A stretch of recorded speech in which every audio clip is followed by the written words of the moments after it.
now that we're familiar with colors, we are going to talk about two new selectors, classes and IDs. In the last lecture, we used H1, H2, P, and body selectors to select the corresponding HTML elements. But now, suppose we wanted to style only one of the paragraphs, not all of them. That's why we have classes and IDs. We can attribute class or ID names to elements, and then use these classes or IDs to select them in the CSS code. So let's do that. First, I need to tell you that the same class can be attributed to as many elements as you like, while an ID can be used only once inside each HTML document. So let's see what we can do here. So we have three paragraph elements, if you remember. It's this paragraph here, and also the author name is also a paragraph. So now let's say we want the author paragraph to be bigger than the main text. So we have two text paragraphs and we can use classes for that. So let's go back to our index.html file. Let's just close this. And so here in the P tag, just add class, and then choose a name. It can be anything. I will call this main text. And then the same thing with this second paragraph.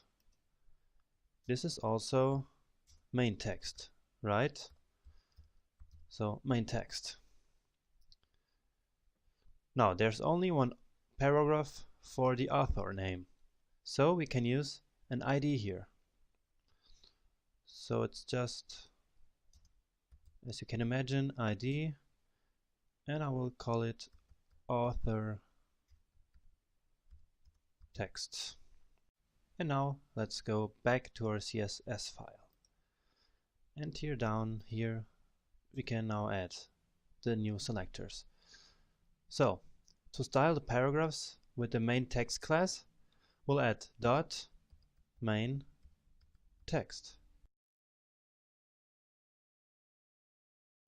And you see on our web page with this live connection to brackets that there's like a blue square around this paragraph and the other one too, but not the author paragraph. So which means that we selected these two elements. So what I can do here is to say that we want these paragraphs to have a justified text align. Text align justify. And now down here we have the author paragraph, if you remember, and it's an ID. And to select that ID we use the hash symbol and say author text. Alright, and as we said, we want this to have a larger font size, like 22 pixels maybe. Font size, we'll set it to 22 pixels. And you see, it's bigger now. And yeah, 22 pixels looks just right. So nice, it works. I actually don't need this one anymore, it's kind of redundant, because in this rule I already said that I want these two paragraphs to be justified. And since this one doesn't need to be justified, I can just delete this and nothing will happen. Just clear some lines, save it, never forget to save. And yeah, I think that's it for the coding. Now using IDs is actually not a good practice because, as I said, they can only be used once.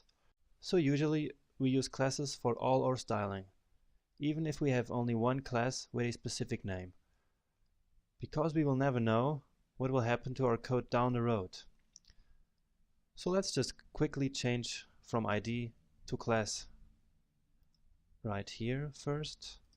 So I want this to be a class, and then I will also change it in the CSS, and now it's back to normal as we want it.